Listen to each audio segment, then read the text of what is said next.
السلام عليكم ورحمة الله. الحمد لله رب العالمين، والصلاة والسلام على أشرف المرسلين نبينا محمد وعلى آله وصحبه أجمعين. ما بعد, inshallah, we continue with the rulings of Salat al-Jama'ah in the fiqh of worship. And I remind everyone, inshallah ta'ala, to have a way of writing, whether it's a paper and a pen or a notebook or a screen, but we need to write, inshallah ta'ala, to seek rewards from Allah subhanahu wa ta'ala by writing, as the people of knowledge, they say. And of course, because of the benefits of it. As we said, inshallah ta'ala, we should at the end of the week, we upload the notes, inshallah ta'ala, just to be acceptance, inshallah. There's no like readings with every word that is being written. When we talk about Salat al-Jama'ah, there is Imam and there is Ma'moom. That's what makes Salat al-Jama'ah, the congregational Salah. There is an Imam and there is Ma'moomin. And there are some rulings as a result of this. First of all, that Salat al-Jama'ah is established by two. The least number of Jama'ah, two people, Imam and a Ma'moom. And Salat al-Jama'ah, as we heard before, it's mandatory for men and it's not mandatory for women. It's also to be in the masjid if a person is close to the masjid.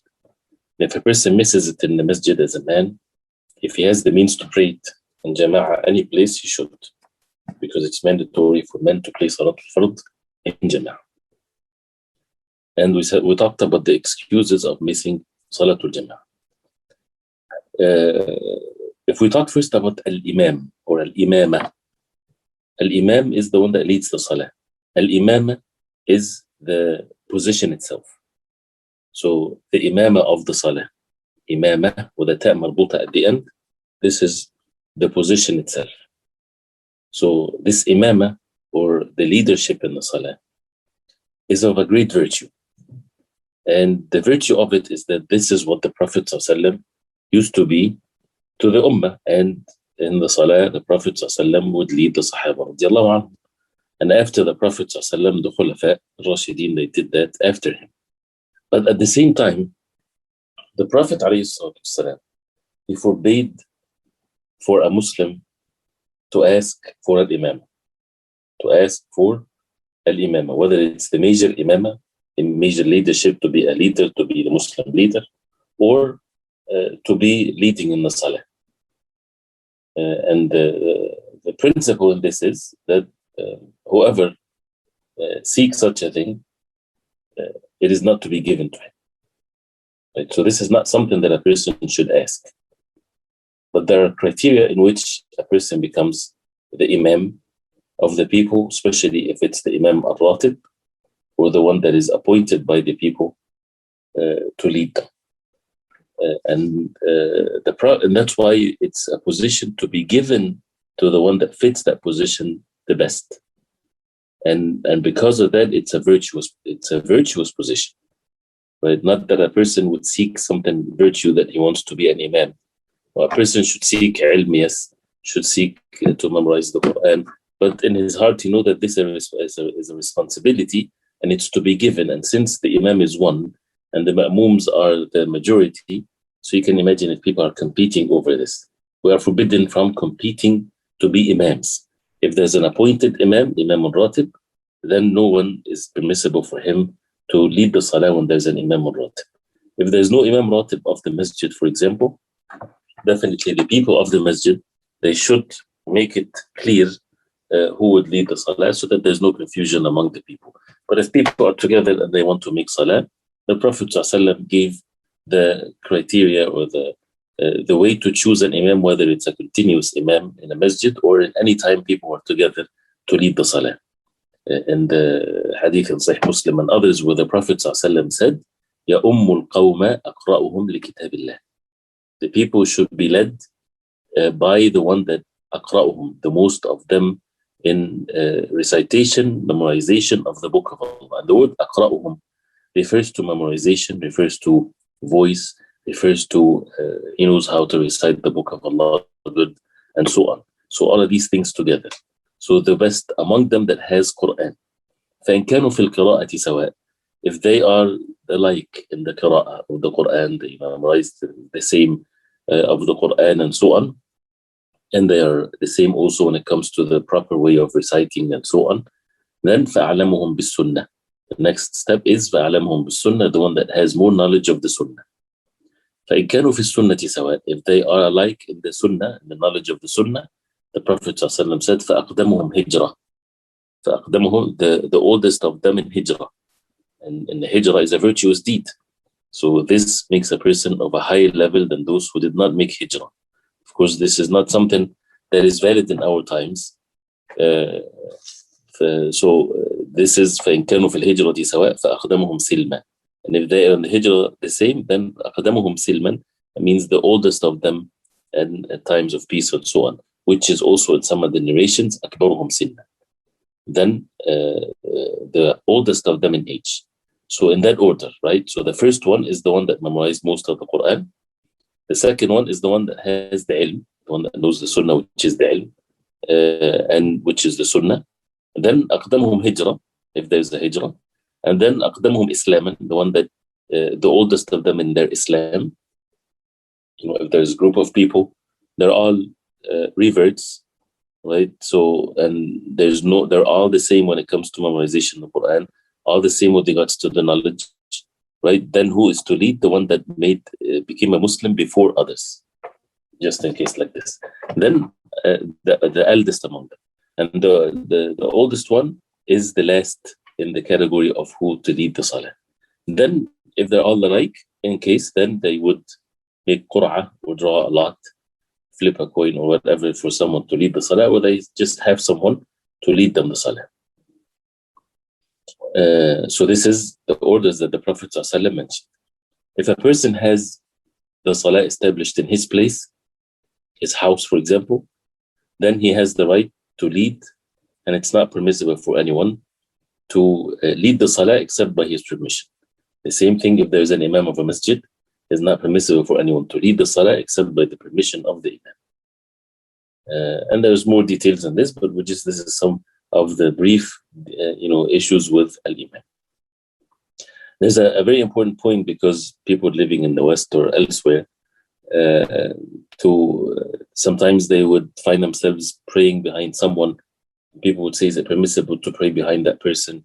He is someone that is committing a major sin, or is upon bid'ah or something of that nature. What is the ruling of this? First of all, we have to understand that we have to put the effort to make sure that when we pray in a masjid, we pray in the masjid to the best of our ability. It's the most masjid that is upon the sunnah and upon righteousness, and there's no bid'ah and there's no haram things involved and things like this. But in general, as a ruling, the masajid of the Muslimin, as long as they are from Ahl Sunnah, in the general sense of Ahl Sunnah, then it's permissible to pray in the masajid. And the same thing with praying behind the Imam. And the aqidah of Ahl Sunnah al-Jama'ah is that they see valid the salah behind anyone, al-barr wal-fajr, the righteous one and the wicked one. Right? So if the leader of the Muslims leading the salah and he's someone that is oppressor or wrongdoer and he's a Muslim, then people should pray behind him and they would not repeat the salah, for example. The same thing if a person leading the salah and he is fasiq, someone that openly commits a sin, the salah is valid and nobody is to repeat the salah. Some people, they have that ease in repeating the salah, they think it's okay. It's not permissible to repeat the salah. But at the same time, a person should find, of course, the best environment that he can be in. But if it happened that he prayed behind someone like this, then the salah is valid. When it comes to some of the things, when it comes to the salah between the imam and the ma'mum, we know, and this is just some masail here, there's of course conditions for the imam, and there's etiquettes to be observed and things like this. But when we're talking about the salah itself, and people are praying in jama'ah, it is not permissible for the ma'mum to make any move before the imam, because the imam is the leader of the salah. And the Prophet ﷺ, he made it very clear. إِنَّمَا جُعَلَ الْإِمَامُ لِيُؤْتَمَّ بِهِ. The imam has been made for people to follow. فَإِذَا كَبَّرَ فَكَبِّرُوا. If he makes takbir, then you make takbir. فَإِذَا رَكَعَ فَرْكَعُوا. He made the ruku', then you make ruku'. and so on. That means you don't go before the Imam, you don't go with the Imam, you go after the Imam. And to be very specific, the Imam has to be already moved to the next position before you start moving. Some people, or many people, what they go by in their movement in the Salah is by the takbir. If they hear the Imam said takbir and he finished the takbir, they would move right away. Even some people, they would move with the takbir. But many of them, they would start moving after the takbir is over. This is not sufficient. The first row, they see the Imam. So the first row, they should not move unless they see the Imam already in the next position. For example, if the Imam is standing and going to sujood, and he says Allahu Akbar, the first row would see that the Imam, once he put his head on the ground, that means he's in the position of sujood, then they start moving.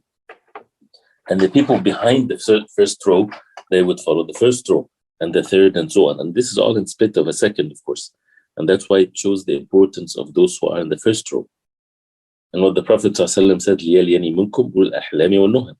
Let those who pray behind me are the people of understanding, the people of wisdom, and the people of knowledge, because they have a responsibility too, in which those who behind them, they get to see when to move. So because it's not permissible to go before the Imam. And the masail, of course, comes with this. If a person misses following the Imam more than 2 moves, right, his Salah is not valid. 2 moves of the Imam. Like if a person is standing in the Salah, and the Imam says Allahu Akbar, and he makes ruku', the person is still standing, finishing reciting the Quran, for example. By the way, this is something shouldn't be done. If the Imam says Allahu Akbar, you should make ruku' with him.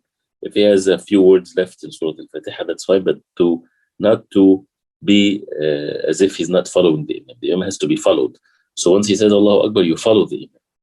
So if a person didn't follow the Imam went to ruku', and then he's still standing, the ma'mum, and then the Imam says Sami Allahu liman hamida. Once he's getting up from ruku', then the Salah of that ma'mum, if he did not move then yet, it's invalid. He has to get out of the Salah and join again from that moment, and he builds his actions based on that. So it shows the importance of following the Imam. And so therefore the ma'mum, either he goes before the Imam, and that's not permissible, that breaks the Salah, or he goes with him at the same time, and this is also not permissible. And especially in Takbiratul Ihram. If the Imam says Allahu Akbar in the beginning of the Salah, someone was saying it with him, that person did not even start the Salah yet. Why? Because he has to follow the Imam. And what's right is that a person follows the Imam right after he would move to the next position, and so on. There are many things, again, we're just going to sum up. We're not going to cover all the rulings. That's why one might think of questions, but we didn't talk about everything yet. So the Imam and the Ma'mum. And the Imam would recognize the need of the Ma'mum, of course, as we know. And this is something else that we'll talk about it, inshallah ta'ala. So, but we're talking about the Jama'ah itself. The Jama'ah starts with Takbiratul Ihram, and the people follow the Imam. And if a person enters the masjid, he should join the Salah that has been established for the masjid, and he should not sit back or pray Sunnah, but rather he should join the Salah. And we'll talk about that also, inshallah ta'ala. And there is some rulings when it comes to those who come or join the Salah late. But al-Imam, he should again recognize the affairs of the people behind him, because there might be some of them that are weak, those who are sick, those who are old, especially with the obligations that everybody has to pray the obligations. And of course, the Sunnah of the Prophet ﷺ, that sometimes he would make the Salah long, and he would like to make it long, والسلام, but then he hears the crying of a child or so, and he would make it not too long, because of what he knows of what in the heart of his mother towards her child, because she's busy making Salah. And that shows the concern of the Prophet ﷺ. So how much is a long Salah or a short Salah? The criteria to know is the Sunnah of the Prophet ﷺ, to do it in the perfect way, with its conditions, with its obligations, and not necessarily to follow what the Ma'mumeen desires. And sometimes the Ma'mums, they would dictate on the imam. They would say to him, please go faster, go slower. If it's in the subject of advice, to follow the sunnah of the Prophet ﷺ, mashallah, this is perfect. But if it's for their own personal benefits, then it's not permissible, of course. And also to realize the people behind him, that he would move accordingly. The sunnah that people would stand after the imam. If one is with the imam, then he stands next to him, right next to him on the right side. And if women are praying together in Jama'ah, then the imam of the woman, which is a woman, stands with them in the same line. That she does not go ahead of them or in front of them, different than with the men. And the women, they stand behind the men. And if there's children, they would stand behind the men if they're not in the same line. So it's there's the etiquettes of making the saf, making the row, and to fill the blanks and to fill the spaces in between. This is the sunnah of the Prophet ﷺ. And the Prophet ﷺ, whenever the Iqamah is established, he would look at the ma'mumin with his face, and he would say, "Aqimu sufufakum, tarasu." Straighten your rows, making it fill the gaps. Sawu sufufakum, make your rows straight. فإن تسوية الصفوف من إقامة الصلاة. It's part of the establishment of the salah. He would say, "Hadu bayna al-manakib," make the shoulders lined up. Suddul khalal, fill the blanks, fill the spaces in between. Linu bi aydi ikhwanikum, which means be soft in the hands of your brothers. Don't be rough with them.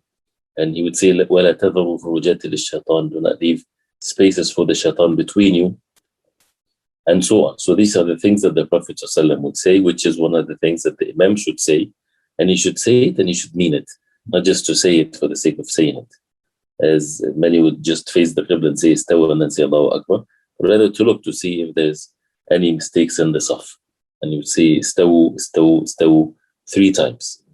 And there's the hadith where the Prophet ﷺ said that it's a virtuous thing to fill a space in the saf.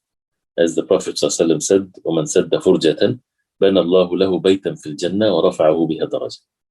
And this actually is a sound hadith. And Sheikh Ibrahim rahimahullah authenticated it, that whoever fill a furja, which is a space in the saf, Allah subhanahu wa ta'ala will build a house for him in Jannah, and he would elevate him a level. Right, so, and more, of course, but we'll stop here, inshallah ta'ala, because of the time. And we'll continue next time with some of the rulings of Salat al-Jama'ah. Barakallahu feek. We'll continue, inshallah ta'ala, next time. And the next class is in 10 minutes, inshallah. Barakallahu feek. Sallallahu alaihi wa sallam wa barak ala Muhammad wa ala alihi wa sahbihi wa sallam. Wassalamu alaikum wa rahmatullahi wa barakatuh.